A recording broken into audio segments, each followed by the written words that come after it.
નમસ્કાર મિત્રો, હું હરિવર્ધન ચોકસી આપ સૌનું સ્વાગત કરું છું. મિત્રો, આજના વિડીયોમાં આપનું ખૂબ ખૂબ સ્વાગત. મિત્રો, માનવ જીવનમાં જ્યારે તકલીફ આવે ત્યારે માણસ ઘણા બધા રસ્તા શોધે. આપણા ગુજરાતમાં એવી કહેવત છે કે ભાઈ, ડૂબતો માણસ તનખલું ઝાલે. એક માણસ દરિયામાં ડૂબતો હોય ને એની આજુબાજુથી પેલું ઘાસ વહેતું હોય ને તો બી એને એમ લાગે કે ઘાસ તરે છે, હું એને પકડી લઉં, કદાચ હું તરી જાઉં. તો આ જે કહેવતો છે ને એ બધી બંધબેસતી છે. આપણા વડીલો બહુ ચોક્કસ રીતે આ કહી ગયા છે. પણ અત્યારે આપણે જોઈએ તો આપણે આપણી તકલીફમાં કોને યાદ કરવા જોઈએ, કોની પાસે સહાય માંગવી જોઈએ? અને આવો મહત્ત્વનો પ્રશ્ન જ્યારે માનવીના મનમાં ઊભો થાય ત્યારે કંઈક ને કંઈક રસ્તા શોધે છે. અને મિત્રો, અત્યારે યુટ્યુબનું માધ્યમ એવું માધ્યમ છે જ્યાં જેને જે કહેવું એ કહી શકે. કોઈ ગપ્પુ મારો, ખોટી વાત મનાવો, સાચી વાત કહો.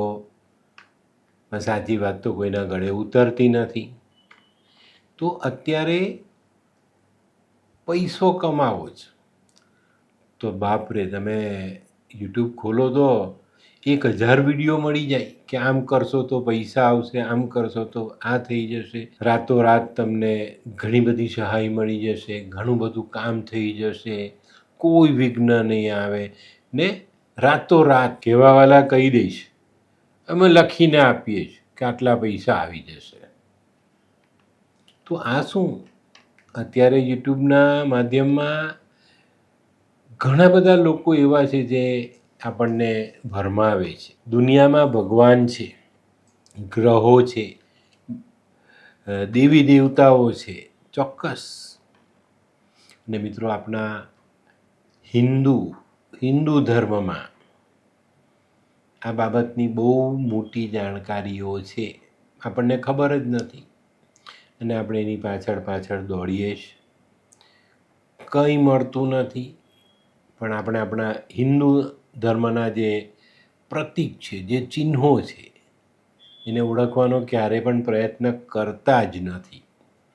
એનો ઉપયોગ ડગલે ને પગલે દિવસમાં 4 વાર કરતા હોઈએ છીએ, પણ એનો મિનિંગ શું છે, એ શેના માટે બનાવવામાં આવ્યા છે, એનું જ્ઞાન આપણે ક્યારેય પણ મેળવતા નથી. આપણે થોડી ઘણી જાણકારી જો આપણે આપણા હિન્દુ ધર્મની, સનાતન ધર્મની રાખીએ, જાણીએ, તો ચોક્કસ આપણે ઘણા સારા રસ્તા મળે. દુનિયામાં સર્વશ્રેષ્ઠ ધર્મ જ આપનો સનાતન છે. વર્ષો પહેલાંથી આપણે જોતા આવ્યા કે સનાતનમાં એટલા બધા સરસ ઉપાયો છે, એટલા બધા સરસ શ્લોક છે, એટલી બધી જાણકારી છે જેને આપણે મેળવી શકીએ.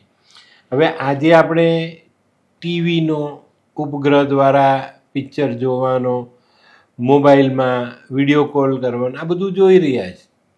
પણ આજથી હજારો વર્ષ પહેલાં મહાભારતના યુદ્ધમાં આ વસ્તુ હતી. સંજયે આખું મહાભારતનું યુદ્ધ લાઈવ વર્ણન કર્યું ધૃતરાષ્ટ્રને. ધૃતરાષ્ટ્ર અંધ વ્યક્તિ હતા, એ રાજમહેલમાં બેઠેલા, પણ એમને આખા યુદ્ધની જાણકારી જોઈતી હતી. એટલે એમને ખબર હતી કે ભાઈ સંજય પાસે આ દ્રષ્ટિ છે, તો એને બેસાડીને એની પાસે આ વસ્તુ એમને જાણી. તો વિચારો કે ભાઈ એ જમાનામાં લાઈવ ટીવી હતું ને આજે આપણે video call, live TV, television, આ બધા માધ્યમથી આપણે આ દ્રશ્યો જોઈ જ રહ્યા છે. પણ તમારે તમારી સમસ્યા કઈ રીતે મૂકવાની છે, કઈ રીતે જાણવાનું છે, એ આપણે ક્યાં ખબર છે? આપણા પોતાના મનની સમસ્યા ભગવાન સામે ક્યારે મુકાય, કેવી રીતે મુકાય, આપની ભાવના ભગવાન કઈ રીતે જાણે, આપણને ખબર નથી. આપણે ઘરેથી નક્કી કરીને નીકળીએ કે આજે મંદિર જાઉં, ભગવાનને હાથ જોડીને મારી સમસ્યા કહી દઉં. મંદિર જતાં સુધીમાં મન બદલાય છે. વચ્ચે કંઈક એવી ઘટના ઘટે કે આપણે અડધું ભૂલી જઈએ, અડધું કહીએ જ. જઈને ત્યાં કહેવાની શરૂઆત કરીએ છીએ ભગવાનને, તો આપણી લાગણી કંઈ જુદી બાજુ ફંટાઈ જાય ને આપણે એને પૂરેપૂરી વાત કહી નથી શકતા. તો મિત્રો, અત્યારે આપણે એક સામાન્ય વાત સમજીએ કે ભાઈ, બ્રહ્માંડમાં બેઠેલા દેવી દેવતાઓ તમારી ભાવનાને સમજે છે. તમારા શબ્દનો કોઈ ત્યાં અર્થ નીકળતો નથી. તો આને આપણે કઈ રીતે સમજવું અને ભગવાનને આ બાબત જણાવી? તો મિત્રો, આપણા ધર્મમાં 5 એવા ચિહ્ન છે જેનો ઉપયોગ તમે બહુ સરસ રીતે કરી શકો છો. અને જો આ ઉપાય જાણો, સમજો અને કરો તો ચોક્કસ અત્યારે જે યુનિવર્સની વાત ચાલે છે, બ્રહ્માંડની વાત ચાલે છે, એમાં આપણે પણ પહેલા સ્થાન પર બેસી શકીએ છીએ. અને ચોક્કસ તમને કહું, હિન્દુ ધર્મ, સનાતન ધર્મ એ આ બાબતમાં સૌથી ઉપર છે. પણ મિત્રો, એ 5 ચિહ્ન કયા? તો સૌથી પહેલું ચિહ્ન સ્વસ્તિક. સ્વસ્તિક એટલે શું? સ્વસ્તિક એટલે આપણે એમ કે ભાઈ ગણેશ પૂજનની સાથે જોડાયેલું ચિહ્ન. તો ગણેશજી શું છે? ગણેશજી છે વિઘ્નહર્તા. અને એના ચિહ્નને આપણે ઓળખતા નથી, એની જાણકારી નથી આપણી પાસે. આજની છોકરીને તમે સ્વસ્તિક કરવાનું કહો તો એ ઊંધો સ્વસ્તિક કરે. પણ મિત્રો, આ સ્વસ્તિકમાં તમારા તમામ વિઘ્નોને અટકાવવાની, એને દૂર કરવાની, એનો નાશ કરવાની શક્તિ છે. અને એટલે જ તો એને પ્રથમ પૂજ્ય શ્રી ગણેશજી સાથે જોડવામાં આવ્યું છે. તો આજે છે ને, હું તમને આ સ્વસ્તિકથી આપણે આપણા જીવનના વિઘ્નોને કેવી રીતે હટાવી શકીએ એની એક સરસ જાણકારી આપું. આ જે જ્ઞાન છે ને, એને બરાબર સમજજો. આ દિમાગ છે ને, આ દિલ છે. તો આપણા દિલમાં રહેલી જે ભાવનાઓ છે એને જ્યારે આપણે ભગવાન સાથે જોડી હોય, એની સામે પ્રકટ કરવી હોય, આપણે કદાચ આપણા મોઢાથી નથી કહી શકતા, એ ભાવના આપણે ભગવાનને જણાવવી છે. તો આનો સહારો લેવો પડે. કારણ કે આ જુઠ્ઠું નથી બોલવાનું. તમે ભગવાનને કહેશો કે ના ના ના, મને કોઈ તકલીફ નથી, પણ આને તો ખબર છે કે મને બહુ બધી તકલીફ છે. તો આના દ્વારા આપણે બ્રહ્માંડમાં બેઠેલા દેવોને શું કહી શકીએ? બ્રહ્માંડ તમારી ભાવનાને સમજે છે, તમારા મનના ભાવને એ ઓળખે છે, અને એ જ પ્રમાણે તમને એ પરિણામ આપે છે. આપને મોઢે કહીએ ભાઈ હું તો આમ કરું છું, બહુ મોટો છું, ફલાણું ઢીકણું છું, પણ અંદરનો ભાવ શું છે તમારો? ખોટો છે. તો એ બ્રહ્માંડ ઓળખે છે કે આ ખોટા ભાવથી કામ કરી રહ્યો છે. તો મિત્રો, આપણે જીવનમાં આવતા નાનામાં નાના વિઘ્નને દૂર કરવા માટે આપણે શું કરવું જોઈએ? 2-3 રીત બતાવું છું. તમને જે યોગ્ય લાગે તે કરજો. અને તમને એમ લાગે કે આ મારી જાગ્રત અવસ્થામાં આ વસ્તુ ખરેખર નહીં કરી શકું, તો સૂતી વખતે બી કરી શકશો. તો સ્વસ્તિક પહેલાં લાલ પેનથી તમારી હથેળીમાં દોરો. તમે જાતે નથી દોરી શકતા તો તમારા ઘરમાં જે જીવનસાથી છે, માતા પિતા છે, ભાઈ બહેન છે, તમારું બાળક છે, એની પાસે એક સરસ સુંદર સ્વસ્તિકનું ચિત્ર હથેળી પર બનાવો. અને આ હથેળી પર બનાવેલું સ્વસ્તિક આપણે ગણેશજી સાથે જોયેલું છે. ગણેશજી છે વિઘ્નહર્તા. તો જીવનમાં જ્યારે કોઈ મોટું વિઘ્ન આવ્યું, કોઈ તકલીફ આવી, તો આ ચિહ્ન બનાવી એ વિઘ્નહર્તાનું ધ્યાન ધરો અને તમારા હૃદય પર હાથ મૂકો ને ખાલી એટલું જ કહો વિઘ્નહર્તાને કે મારી સમસ્યાઓનું સમાધાન લાવો. દિલથી બોલજો, દિલથી. સમસ્યા પણ તમારે નથી કહેવાની, સમસ્યા પણ એ વિઘ્નહર્તા જાતે જ જાણી લેશે. કેમ કે તમારો હાથ, સ્વસ્તિક દોરેલો હાથ તમારા હૃદય પર છે. હૃદયમાં તો ભાવના છે જ ને, ખરી ખોટી તમને જ ખબર છે. અને એ ભાવના ગણેશજી ઓળખે ને તમારી સમસ્યાઓનું સમાધાન આવે. માની લો કે તમે અહીંયા પણ તમારો મનનો ભાવ છતો નથી કરી શકતા, સ્પષ્ટ નથી કરી શકતા, તો સૂતી વખતે છાતી પર હાથ મૂકીને સૂઈ જાઓ. એ પ્રથમ પૂજ્ય છે, એ શોધી લેશે અને ચોક્કસ તમને સહાય કરશે. કારણ કે આજે તમે બહુ શુદ્ધ મને એની સામે કન્ફેસ કર્યું કે મારા જીવનમાં આ સમસ્યા છે, અને આટલી નાનકડી વાત તમને દુનિયાના મોટામાં મોટા વિઘ્નમાંથી પાર ઉતારે. તો જોઈ આપણા ધાર્મિક ચિહ્નની તાકાતો. સ્વસ્તિક, આટલું નાનું ચિહ્ન તમે જ્યારે તમારા હૃદયથી જોડો છો અને તમારા હૃદયનો ભાવ જ્યારે વિઘ્નહર્તા સુધી પહોંચે તો તમારું વિઘ્ન કેમ દૂર ન થાય જ. તો મિત્રો, જ્યારે પણ તમારી જિંદગીમાં કોઈ નાની મોટી સમસ્યાઓ આવે ને, ત્યારે આ એક મહત્ત્વનો ઉપાય ચોક્કસ કરજો. કોઈ એવા ઝાંસામાં નહીં આવતા કે હું આમ કરીશ તો પૈસા આવશે ને આમ આવીશ તો મારું વિઘ્ન ટળી જશે. ના, તમારું જે જ્ઞાન છે એને અધૂરું નહીં રાખતા, એને પૂર્ણ કરજો. અને આપણો જે સનાતન છે, સાત્વિક ધર્મ છે, બ્રહ્માંડથી જોડાયેલો છે, અને ચોક્કસ એમાં બેઠેલા દેવી દેવતાઓ આપણા સનાતનથી જોડાયેલા છે. તો આપણે એને કીધું, અને મિત્રો આપણે કોને કીધું? દેવોના દેવ મહાદેવના પુત્ર પ્રથમ પૂજ્ય શ્રી ગણેશજીને. ચોક્કસ થાય. બીજું ચિહ્ન જોઈએ તો કે ઓમ. ઓમ આપણે નાભીમાંથી નીકળે છે. નાભી એ શું છે? એ ઊંડાણ છે. જે પ્રશ્નની જાણકારી જોઈએ છે, જે પ્રશ્નની સમજદારી જોઈએ છે, જે જ્ઞાન આપણી પાસે નથી એને સમજવું છે, એના ઊંડાણમાં જવું છે, તો આપણે ઓમના સહારાથી આ વસ્તુને જાણી શકીએ છીએ. આપણે જ્યારે પલાઠી વાળીને આંખ બંધ કરીને ઓમનું ઉચ્ચારણ કરીએ છીએ ત્યારે આપણી નાભીમાંથી ઓમનું ઉચ્ચારણ નીકળે છે. ને મિત્રો, નાભી એટલે શું? નાભી એટલે માનવ શરીરનું કેન્દ્ર. બાળક જન્મે ત્યારે એની નાભી સાથે નાળ જોડાયેલી હોય છે. એમાંથી એનામાં પોષણ ગયું, માના પેટમાં એને જીવ મળ્યો, બધું જ ત્યાંથી થાય છે.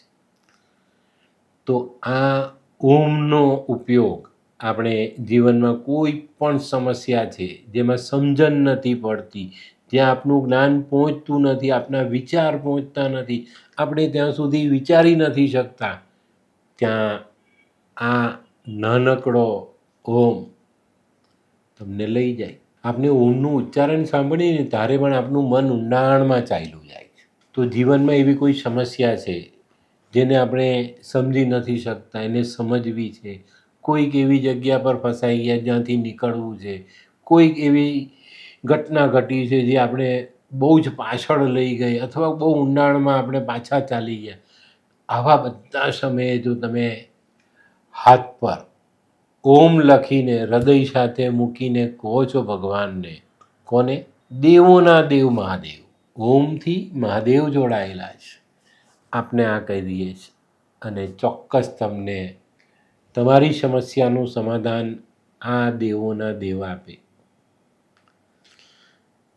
તો આપણે આપણા અસલ ધર્મનું, જે સનાતન ધર્મ છે, આપણો જે હિન્દુ ધર્મ છે, એમાં રહેલી તાકાતને ઓળખતા નથી ને આપણે બીજી બધી પેલી ફાલતુ વાતોમાં ઘૂસી પડીએ છીએ, ત્યાંથી કંઈ મળતું નથી, પરેશાન થઈએ છીએ. જ્યારે આવા લોકોને એવું કહેવામાં આવે છે કે ભાઈ આનો કોઈ પ્રમાણ આપો, તો પ્રમાણ કોઈ આવતું નથી. ડિગ્રી વગર ડૉક્ટરેટ બતાવે છે પોતાની જાતને. કેવી રીતે ચાલશે?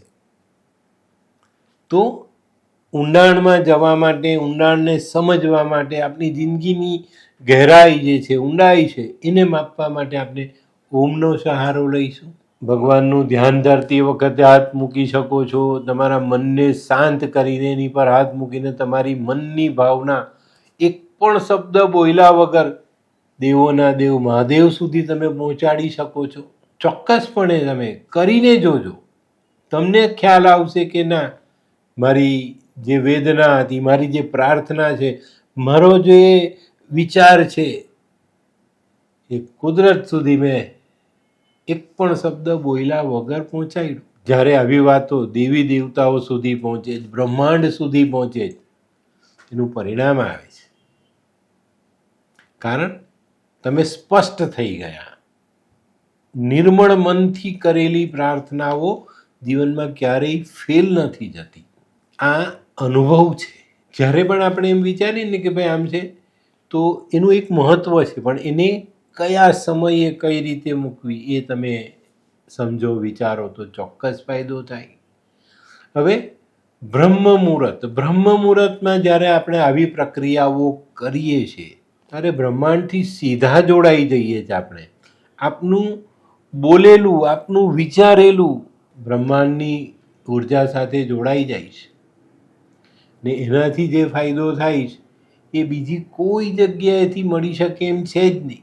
તો જ્યારે પણ તમને એમ લાગે કે ભાઈ મારા જીવનમાં કંઈક અડચણ છે, હું સમજી નથી શકતો, હું ક્યાં ગૂંચવાઈ ગયો છું, હું એવી જગ્યા પર ફસાઈ ગયો જ્યાંથી નીકળવાની શક્યતાઓ નથી, ત્યારે ફક્ત ને ફક્ત આ આપણા ઓમનું ઉચ્ચારણ તમને મહાદેવ સાથે જોડશે અને તમને આ મુશ્કેલીમાંથી બહાર કાઢશે.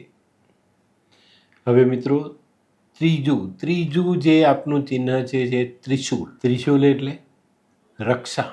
શિવના હાથમાં ત્રિશૂળ છે, દુનિયાની દરેક શક્તિના હાથમાં ત્રિશૂળ છે. શક્તિ દેવીઓ ચામુંડા, મહાકાલી, મા જગદંબા, દુનિયાની આપણી હિન્દુ ધર્મની કોઈ પણ દેવીને જોશો તેના હાથમાં ત્રિશૂલની શક્તિ છે. ત્રિશૂલની શક્તિ એવી છે કે જેનો સામનો સ્વયં શિવ પણ ન કરી શક્યા. મા ચામુંડાએ જ્યારે શિવની છાતી પર પગ મૂક્યો ત્યારે ભગવાને પણ માને નમન કર્યા. તો આ જે શક્તિ છે ત્રિશૂળ, દુનિયામાં આપણે તકલીફમાં આવી ગયા છે, કોઈ મુસીબતમાં ફસાઈ ગયા છે, કરજો લાંબો ટૂંકો થઈ ગયો છે, કોઈક જગ્યા પર ગયા ત્યાંથી પાછા ફરવાની શક્યતાઓ નથી, ત્યારે તમારા જમણા હાથની હથેળી પર ત્રિશૂળનું ચિહ્ન બનાવો અને આ જ તમારી જે શક્તિ છે, અહીંયા જે તમારું હૃદય છે, જ્યાંથી ભાવનાઓ આપણે બ્રહ્માંડ સાથે જોડવાની છે, એને આપો, એને જોડી દો એની સાથે. ને આ ત્રિશૂળ જ્યારે તમારી ભુજા પર આવે, તમારા હૃદય સાથે જોડાય, ત્યારે બ્રહ્માંડમાં એવી પ્રચંડ શક્તિ પેદા થાય જે તમને દુનિયાની કોઈ પણ મુસીબતમાંથી ઉગારી શકે છે. હું લાલ કિતાબનો જાણકાર છું. અમારા લાલ કિતાબમાં માં દુર્ગાને મહાશક્તિ કહેવાય છે, એક એવી ઉર્જા જેની આગળ દુનિયાની કોઈ તાકાત ટકી ન શકે. તો આની પર આપણે કેમ વિશ્વાસ ન રાખીએ? આપણે કોઈની પાસે ગયા, એને આપણે ના કહી દીધી, આપણું કામ ન કર્યું, આપણે મદદ ન કરી, આપણે પાછા આવ્યા, નિરાશ થઈ ગયા, હતાશ થઈ ગયા. ત્યારે આપણે ખબર, નાનું બચ્ચું એકદમ હતાશ થઈ જાય ત્યારે પહેલાં એ માતાને શોધે, માતાના ખોળામાં ભરાઈ જાય ત્યારે એને એમ લાગે કે હવે હું સેફ થઈ ગયો. તો આપણે કેમ આ જગતજનનીની સહાય ન લઈએ? આપણા મનનો ભાવ આપણે માને કેમ ન જણાવીએ? આપણી પાસે શબ્દ નથી, આપણી પાસે એટલી સંકલ્પ શક્તિ નથી કે હું માને જણાવી શકું. તો માનું જે રક્ષા ચિહ્ન છે ત્રિશૂળ, જેની શક્તિ છે, એને આપણે આપણા હૃદય સાથે જોડી દીધી. એને તો સમજ પડી જ ગઈ, એને તો એનું કામ બીજી સેકન્ડે ચાલુ કરી દીધું કે મારે મારા બાળકને બચાવવાનો છે, મારા બાળકને મુસીબતમાંથી બહાર કાઢવાનો છે, એને એક એવી જગ્યા પર ફસાયેલું જ્યાંથી બહાર કાઢીને એને જીવન આપવાનું છે. તો આપણે એ કેમ નથી કરતા? મારી પાસે એવા ઘણા લોકો આવે છે કે સાહેબ એવું કંઈક આપો નહીં જેનાથી બધું કામ થઈ જાય. કયું કામ ખબર નથી મને. પૈસા આવી જાય, લગ્ન થઈ જાય, લગ્ન થઈ ગયા બીજી ગમી ગઈ તો તે મને મળી જાય.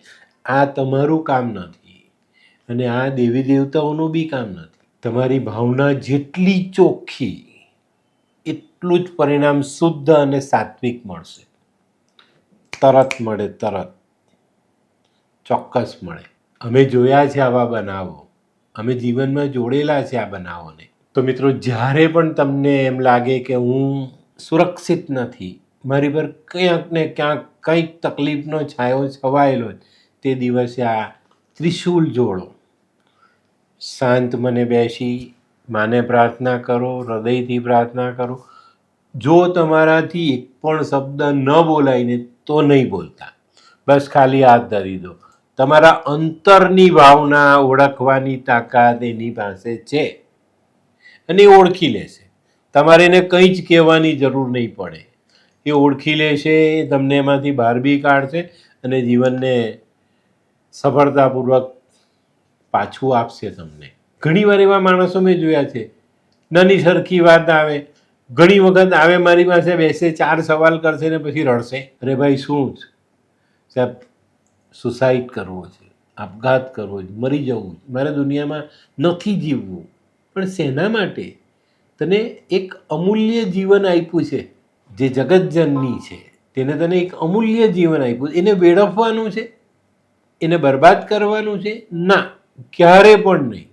તો આપણે એને સમજવાનું છે. અને જ્યારે આપણે કોઈ જગ્યા પર તકલીફમાં છે તો આ મહાશક્તિને યાદ કરો, એના શરણમાં ચાલ્યા જાઓ, એના ખોળામાં સમાઈ જાઓ, ચોક્કસ તમને એ ઉગારી લેશે. આપણા સનાતન ધર્મમાં આટલી મોટી તાકાત પડેલી છે ને આપણે કાં જુદી જુદી જગ્યા પર ફાંફા મારીએ ને ત્યાં ગાડી ગોલ ગોલ ફરીને રૂપિયા ખર્ચીએ જ. બિલકુલ નથી કરવાનું આ કામ. તો મિત્રો, જ્યારે પણ જીવનમાં તમે અસુરક્ષિત ભાવનાનો અનુભવ કરો ત્યારે ફક્ત ને ફક્ત આ નવદુર્ગાનો આશરો લેજો અને મેં જે તમને ઉપાય બતાવ્યો જે કરી લેજો. આ જે ધબકારા આપ્યા છે ને એને અમે જ્યોતિષો લાલ કિતાબમાં અમે જે જાણીએ છીએ તેને સૂર્યચંદ્ર સાથે જોડેલો છે હૃદયને. જે ક્યારે પણ વક્રી નથી થતા, ક્યારે પણ અટકતા નથી. સૂર્યોદય સવારે 7:25 તો 7:25 જ થાય, 7:24 પણ ન થાય ને 7:26 પણ ન થાય. તો આટલું મોટું જે બ્રહ્માંડ છે એનો રાજા જો એના સમયમાં ચાલતો હોય ને આપણે જ પછી ગોળ ગોળ ફરીને આપણે કૂવામાં ઉતરતા જઈએ ને પછી બૂમ પાડીએ કે મને બચાવો, તો એ શક્ય નથી. પણ આ જીવનમાં જ્યારે બી તમને તકલીફ પડે ત્યારે આ શક્તિઓનો ઉપયોગ કરો, આ ચિહ્નોનો ઉપયોગ કરો ને જીવનને સફળ બનાવો. તો મિત્રો, હવે આગલું ચિહ્ન છે ને એ બહુ મહત્વનું છે અને આ ચિહ્ન છે શ્રીમ માં લક્ષ્મી, જેની રાહ દુનિયાનો દરેક માણસ જોવે છે. અમેરિકા વાલો કે ડોલર આવે, ભારત વાલો કે રૂપિયા આવે, લંડન વાલો કે પાઉન્ડ આવે. તો આ જે શ્રીમ એટલે સ્વયંમાં લક્ષ્મી. જ્યારે તમે ગરીબી અનુભવો છો, પૈસા નથી, ખાવાનું નથી, ઘણું બધું દેવું થઈ ગયું છે, ઘણી બધી જગ્યા પર આપણી સાથે છેતરપિંડી થઈ, કોઈ આપને છેતરી ગયું, કોઈ પૈસા લઈ ગયું, રાતોરાત અમીરમાંથી ગરીબ થઈ ગયા, તો આ તો આપણા કર્મનું જ ફળ હોય. આપણે કોઈ એવું કર્મ કર્યું હોય તેનું ફળ જ કુદરત, બ્રહ્માંડ, દેવી દેવતાઓ જેને તમે માનો તે આ રીતે આપે. ત્યારે આપણે ઘણું બધું યાદ આવે કે ભૂતકાળમાં આવું થયેલું. ચાલો ભાઈ, આપણો ભૂતકાળ ચોખ્ખો છે, આપણે કોઈને દગો નથી દીધો ને આવું કંઈક થઈ ગયું. આપણાથી ન થયું, આપણા ઘરના કોઈ સભ્યથી થઈ ગયું, પૈસા બધા ચાલ્યા ગયા, આપણે રાતોરાત એવી પરિસ્થિતિમાં આવી ગયા કે જ્યાંથી આપણે પાયથી મોહતાજ થઈ ગયા. ત્યારે ચોક્કસ તમને કહું છું કે શ્રીમનો જે મંત્ર છે, શ્રીમ આખો મંત્ર છે માં લક્ષ્મીનો. તો શ્રીમ લખી દો લાલ પેનથી, આમ લખજો, આમ તમે વાંચી શકો એમ. અને આ શ્રીમ હૃદયને જોડી દો. હૃદય તમારી ભાવનાઓનું કેન્દ્ર. તમે નથી કહી શકતા તે ભાવના પણ અહીંયા છે, તમે નથી સમજી શકતા તે ભાવના પણ અહીંયા છે, તમારે કોઈને કંઈ કહેવું છે, કહી નથી શકતા એ અહીંયા છે. માં દુર્ગાથી માંડીને માતા લક્ષ્મી, સરસ્વતી, કાલી, ચામુંડા, દુનિયાની તમામ દેવીઓ આની સાથે જોડાયેલી છે. આજે છે ને આપણે કોઈક ફોટો ફ્રેમની દુકાન જ્યાં ભગવાનના ફોટા મળતા હોય, કોઈ મૂર્તિની દુકાન જ્યાં ભગવાનની મૂર્તિ મળતી હોય, ત્યાં આપણે જઈએ ને ને ત્યાં જો તમારે સરસ્વતી માતાની મૂર્તિ લેવાની હોય ને તો તમારે શોધવી પડે ફ્રેમ કે મૂર્તિ. ન દેખાય તો પેલા ભાઈને પૂછવું પડે કે ભાઈ સરસ્વતી માતાની મૂર્તિ છે? તો પેલો ભાઈ કંઈ ખૂણામાંથી શોધીને લાવી ધૂળ સાફ કરીને આપે છે. તો મિત્રો અહીંયા આપણે વિદ્યા તો શોધતા જ નથી, ફક્ત ને ફક્ત પૈસા શોધીએ છીએ. લક્ષ્મીની આરાધના કરવી છે, સરસ્વતીની આરાધના નથી કરવી. પણ યાદ રાખજો, જ્યાં સુધી તમે સરસ્વતીની આરાધના નહીં કરશો ત્યાં સુધી લક્ષ્મી તમને નહીં મળે. સાત્વિકતા જોઈશે, જ્ઞાન જોઈશે, ધીરજ જોઈશે. તો આ તો બધું ક્યાંથી આવશે? તો સરસ્વતી મા પાસેથી જ આવશે ને. તો શ્રીમ લાલ પેનથી લખી અને જ્યારે પણ જીવનમાં કોઈ ખરાબ ઘટના ઘટી, જેમાં આર્થિક નુકસાન થયું, ગરીબ થઈ ગયા, કોઈએ આપણી સાથે કંઈક ખોટો છેતરપિંડીનો યોગ બનાવ્યો, એમાં આપણે કંઈ ક્યાંય પણ આપણે ગરીબ બની ગયા, ત્યાં કન્ફેસ કરો, કબૂલ કરો કે મારી આ ભૂલ થઈ છે ને મને માફ કરો. અને આ શ્રીમ લખીને શાંત મને બેસી, એકાંતમાં બેસી ને સ્વયંમાં લક્ષ્મી સામે બેઠા છે એટલું મનમાં વિચારીને માને કહો કે માં આપની કૃપા મારી પર બનાવી રાખો, મને આ સંકટમાંથી ઉગારો. આટલી નાનકડી ભાવના ચોક્કસ તમને ધીરે ધીરે બીજે દિવસે કોઈ તિજોરી ખોલશો તો ભરેલી નહીં દેખાય. કેમ કે લોકો એવા બી મારી પાસે આવે કે સાહેબ રાતો રાત કરોડપતિ થવું છે, શક્ય નથી. તો આપના થયેલા ખોટા કર્મની માફી ચોક્કસ માંગો અને દિલથી કહો. હું તો કહું છું ને, બ્રહ્માંડને કહો કે હે બ્રહ્માંડ, મારી કોઈ ભૂલ હોય તો મને માફ કરો અને તમારો ધન્યવાદ કે તમે મને આ કામ માટે પસંદ કર્યો છે. ને આ વસ્તુ ધ્યાન રાખજો, જ્યાં સુધી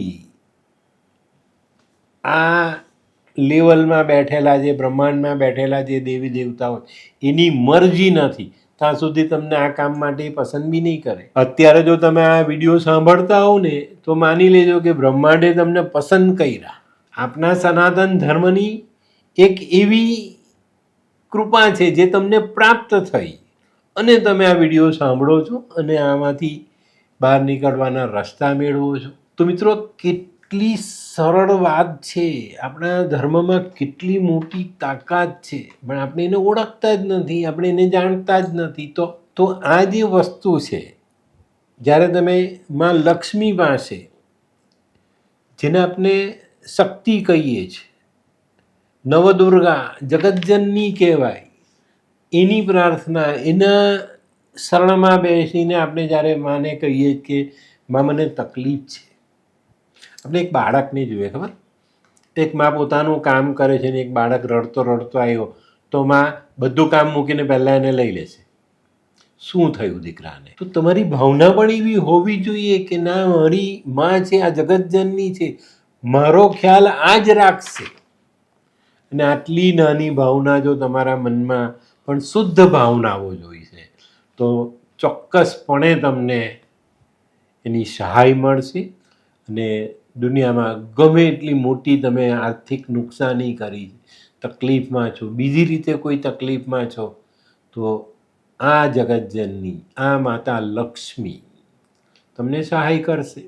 પણ મિત્રો બહુ ચોક્કસપણે કહું છું, શુદ્ધ મન, શુદ્ધ ભાવનાઓથી તમારે આ કામ કરવા પડશે તો થશે. અને જ્યારે આપણે આપણા સ્વાર્થથી જોડાઈને કે કોઈ ખોટી ભાવનાઓથી જોડાઈને આ બધા કામો કરીએ જ ને, ત્યારે એ ખાલી એક ક્રિયા બનીને રહી જાય છે, એનાથી આપણને કોઈ ફાયદો નથી મળતો. તો આવી ક્રિયાઓ નહીં કરતા, પણ અંદરથી, અંતરાત્માથી જે તમારો ભાવ છે એને બહાર કાઢીને જોડીને કહેજો.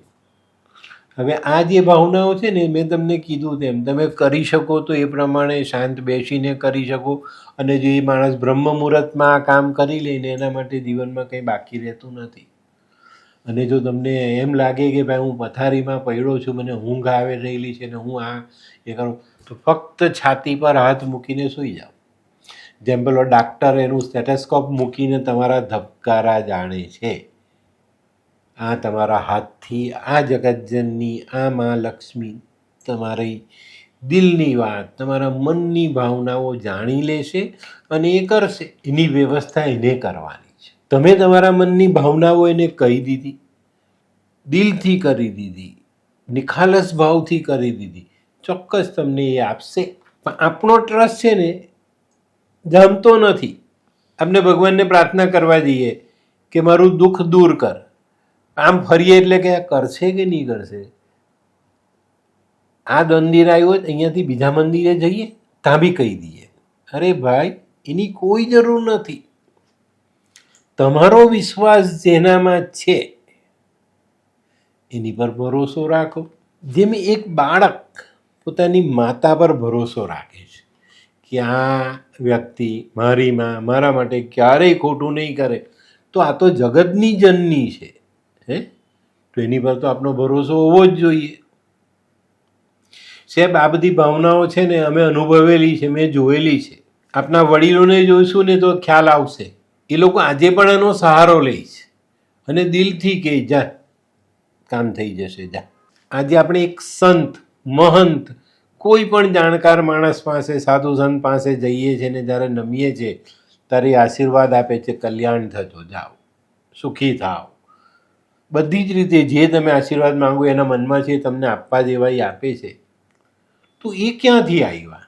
એમની પાસે લોકર ભર્યું છે, તિજોરી ભરેલી છે કે ખાડો ખોદીને ધન દાટેલું છે? ના, એના મનના ભાવ એટલા બધા શુદ્ધ છે અને એના જે તરંગો નીકળે છે ને એ એટલા બધા શક્તિશાળી છે કે એને આશીર્વાદ આપી દીધા તો એ થાય. તો આને આપણે સમજવાનું છે કે આપણે આ પ્રવાહ જે ચાલી રહ્યો છે, બ્રહ્માંડથી આવી રહેલો છે, આપણા દેવી દેવતાઓ, આપનો સનાતન ધર્મ, આપણો હિન્દુ ધર્મ જે દિશામાં આગળ ચાલી રહ્યો છે એમાંથી બહાર નીકળીએ અને ખરા હિન્દુ ધર્મની ખરી સનાતનની તાકાતને આપણે આપણા જીવનમાં જોડીએ તો હું એવું માનું છું કે ક્યાંય પણ તકલીફ નહીં પડે. પણ આપણે એને સમજવા તૈયાર જ નથી ને, એટલે આપણે પાછા પડીએ છીએ. તો મિત્રો, હવે આપણે જોઈએ આજનું છેલ્લું ચિહ્ન જે આપણે વિજયનો અનુભવ કરાવે છે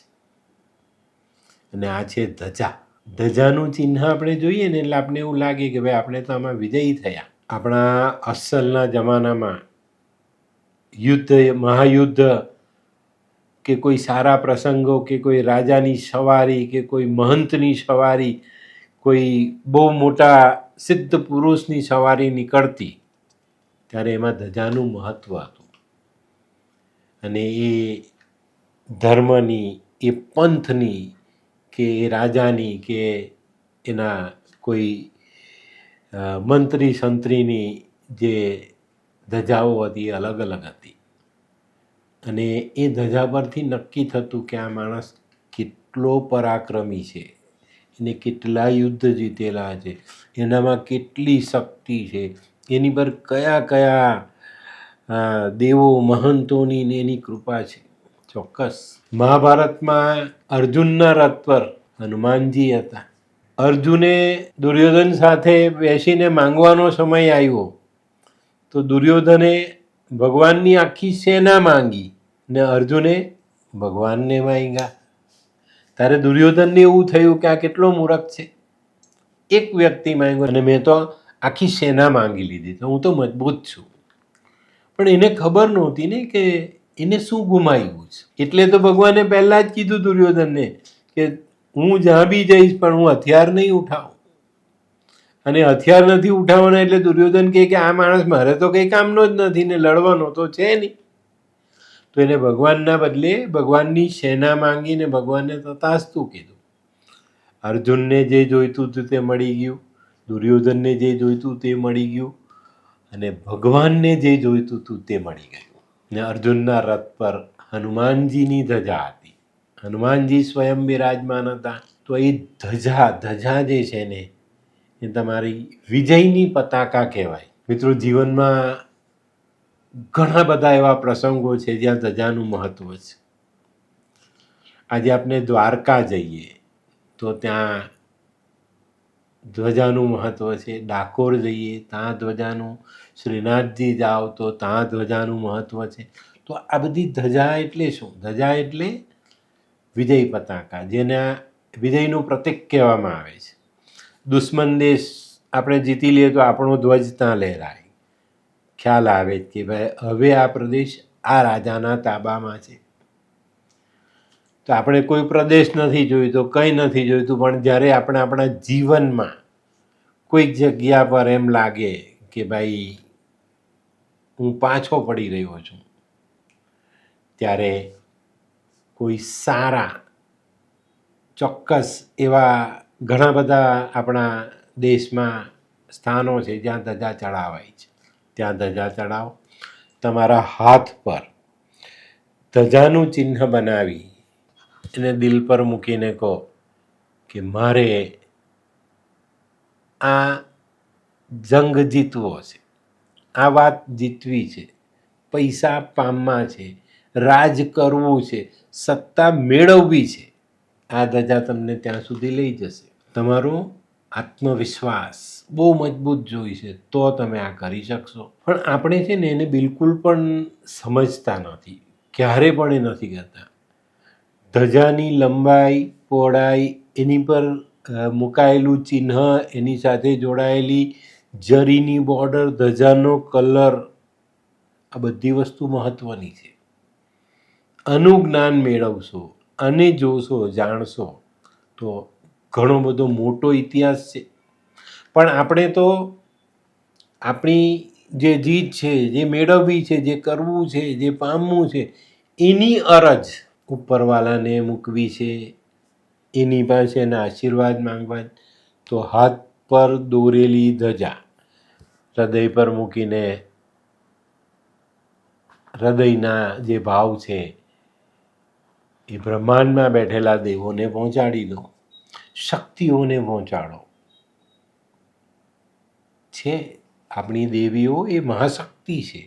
તો એના સુધી જ્યારે આપણે આ ભાવ પહોંચાડીએ ને ત્યારે આપણે આપણા જીવનમાં જે કાર્ય લઈને બેઠા છે એમાં વિજય મેળવી શકીએ છીએ. પણ મિત્રો, હું બહુ સ્પષ્ટ ફરીથી કહું છું, મનનો ભાવ બહુ જ શુદ્ધ જોઈશે, બહુ જ. ને જ્યાં સુધી તમે શુદ્ધ ભાવનાથી આ કામ નહીં કરો ત્યાં સુધી તમને કોઈ પણ બાબતમાં સફળતા નહીં મળે. કેટલી નાની, કેટલી મહત્વની વાત આજે તમને આ વિડીયોમાં જાણવા મળી. તો આપણા જે 5 ચિહ્ન છે એ 5 ચિહ્નનો ઉપયોગ આપણે આપણા જીવનમાં સફળતા માટે કરી શકીએ છીએ. પણ ત્યાં આપણે સૌથી પહેલાં ઉપરવાલાની હાજરી રાખીને મનને શુદ્ધ કરવું પડશે, તમારી ભાવનાઓને શુદ્ધ કરવી પડશે, તો તમને આ વસ્તુ મળી શકશે. મિત્રો, ઘણી વખત છે ને બ્રહ્મ મુહૂર્તનો જે ભાવ છે એ અલગ હોય છે. અને જે માણસો બ્રહ્મ મુહૂર્તમાં ઉઠે છે, જે કામ કરે છે, એ લોકોને એના અનુભવનો ખ્યાલ હશે. બ્રહ્મ મુહૂર્તમાં આપણને એવું લાગે કે બ્રહ્માંડથી આપણે જોડાયેલા છે. નાની નાની ઘટના તમારી આજુબાજુ ઘટે એ ઉપરથી આવતા સંકેત છે. તમે એને સમજી શકો તો તમારા માટે બહુ મોટી વાત છે. ન સમજી શકો તો કોઈ એની અસર આપને જોવા મળતી નથી.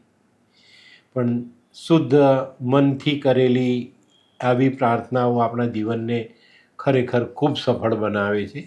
અને ચોક્કસપણે કહું તો જીવનમાં બહુ મોટી સફળતાઓ આ નાના નાના ચિહ્નો આપને અપાવી જાય છે. ઘણાને એવું છે કે ભાઈ આમ કરવાથી આમ શું થાય? પણ મિત્રો, તમે હૃદયથી જોયું, તમારી ભાવના તો ઉપર જોડાયેલી છે. આપણા જીવનમાં બાળક જન્મે છે, બાળક જન્મે ત્યારે એનું તાળવું નરમ હોય છે. એ તાળવું નરમ હોવાનું રીઝન શું છે? એનું કારણ શું? કે બાળક જન્મે પછી તરત એ બ્રહ્માંડથી જોડાતું હોય છે. અને આ તાળવું જે છે ને એ બ્રહ્માંડથી જોડાયેલું એ છે. આપનું જે મગજ છે, આપનું જે સહસ્ત્રધાર ચક્ર છે એ બ્રહ્માંડથી જોડાયેલું છે. તો આવતી ઉર્જાઓ એનામાં ગ્રહણ થાય છે. ધીરે ધીરે ધીરે આ બાળક બેઠું થયું, ઊભું થયું એટલે સીધું બ્રહ્માંડથી એની ઉર્જાઓ એને કેન્દ્રિત થઈને એને મળે છે. અને મિત્રો મેં એક બહુ સરસ વાત જાણી કે માણસનું મૃત્યુ થાય ત્યારે શરીરમાંથી જ્યારે જીવ નીકળે છે ત્યારે કોઈનો મોઢેથી, કોઈનો પેશાબ વાટે, કોઈનો ટોયલેટ વાટે, કોઈનો આંખથી, કોઈનો નાકથી, કોઈનો કાનથી જીવ જાય છે. પણ સર્વશ્રેષ્ઠ મૃત્યુ કોને કહેવાય છે? તો એમાં એ વાત પણ મેં જાણી કે જ્યારે તમારું આ તાળવાનો ભાગ તૂટે, મૃત્યુ વખતે આપણી જે ખોપડી છે એમાં તળ પડે ને અહીંયાથી જો જીવ જાય તો એ સર્વશ્રેષ્ઠ મૃત્યુ છે. અને ચોક્કસ બ્રહ્માંડથી જોડાયેલી જે આપની ઉર્જાઓ છે તે જો અહીંયાથી પાછી જાય તો એને 84 લાખ યોનિમાં આવવું પડતું નથી. તો આ બધી વાતો આપણા સનાતનમાં છે. તો આપણે ક્યાં ક્યાં ભટકીએ છીએ ને ક્યાંથી વિચારીએ છીએ, કરીએ છીએ. પૈસા મેળવવા માટે, સફળતા મેળવવા માટે, નામના મેળવવા, યશ, પ્રતિષ્ઠા, પદ, આ બધું મેળવવા માટે આપણે ગમે તેવા કર્મ કરીએ છીએ. આ નહીં કરો. તમે મોઢાની વાણી અને હૃદયનો ભાવ એક રાખશો તો કુદરત સાથે છે.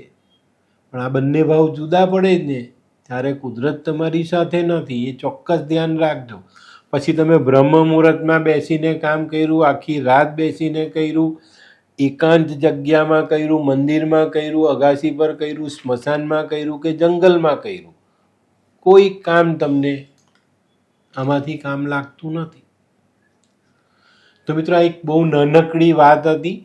આપના હિન્દુ ધર્મના, સનાતન ધર્મના જે 5 ચિહ્ન છે જે તમારા જીવનને બદલી શકે છે એની જાણકારી મેં આજના વિડીયોમાં આપી છે. તો આજનો વિડીયો તમને ગમ્યો તો લાઈક કરો, શેર કરો. યુટ્યુબ જોનારા શેર કરે ને સબસ્ક્રાઈબ કરે. હું હરિવર્ધન ચોકસી આપ સૌની રજા લઉં. ફરી મળીએ નવા વિડીયોમાં નવી જાણકારી સાથે. તો ચાલો બદલીએ જિંદગી. નમસ્તે.